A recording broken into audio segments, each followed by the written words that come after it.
आपली सामाजिक बांधिलकी जपत श्रीगोंद्याचे राष्ट्रवादीचे आमदार राहुल जगताप यांनी सामुदायिक सोहळ्यात अगदी साध्या पद्धतीने विवाह केलाय। सामुदायिक सोहळ्यात विवाह करून आमदार राहुल जगतापांनी समाजासमोर एक वेगळा आदर्श निर्माण केलाय।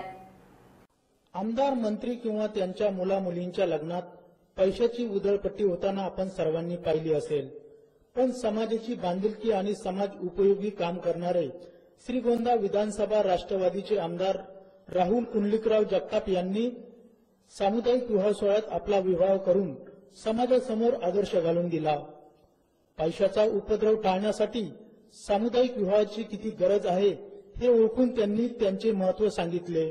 त्यांच्या या निर्णयाचे स्वागत राष्ट्रवादीचे अध्यक्ष माननीय शरद पवार, महाराष्ट्राचे माजी उपमुख्यमंत्री अजितदादा पवार, कुकडी सहकारी साखर कारखान्याचे संस्थापक कुंडलिकराव जगताप, माजी आमदार शिवाजीराव नागवडे, महाराष्ट्राचे माजी आदिवासी विकास मंत्री बबनराव पाचपुते, भारतीय जनता पार्टीचे खासदार दिलीप गांधी, मधुकरराव पिचड, दिलीपराव वळसे पाटील, हेमंत भास्करराव नलगे, नितीन अण्णा डुबल, विश्वास थोरात या विवाहाला उपस्थित राहून सर्व नववधू वरांना शुभ आशीर्वाद दिले।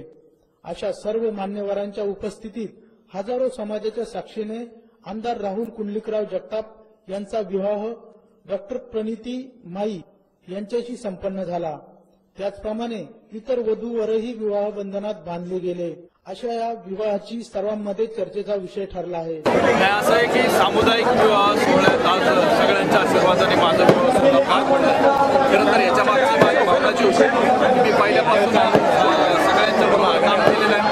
विशेषतः सर्वसामान्य लोकांनी मला आशीर्वाद देऊन या जागेवर पाठवले आणि म्हणून माझी त्या ठिकाणी पहिल्यापासूनची माझी इच्छा होती की ज्या लोकांबरोबर वाढलो, ज्या लोकांबरोबर काम केलं आणि काम करत असताना वेगवेगळ्या पदांवर ज्या सर्वसामान्य लोकांनी मला काम करण्याची संधी दिली, खरं तर त्यांचे आशीर्वाद बरोबर घेऊन मला त्या ठिकाणी लग्न करायचे। एक आई वडील असतील या ठिकाणी मोठ्या कष्टाने त्यांनी सगळा संसार उभा केला। तो सगळा संसार उभा करत असताना त्या ठिकाणी आम्हाला संस्कार घडवत असताना त्या ठिकाणी गरिबीतून पुढे आले आणि आज आपण पाहतो की सर्वसामान्य माणसाला सुद्धा प्रत्येक कुटुंबातला त्या ठिकाणी वाटतं की त्यांच्या मुलाचं सुद्धा, मुलीचं असेल, मुलाचं असेल, त्या ठिकाणी मोठा भाव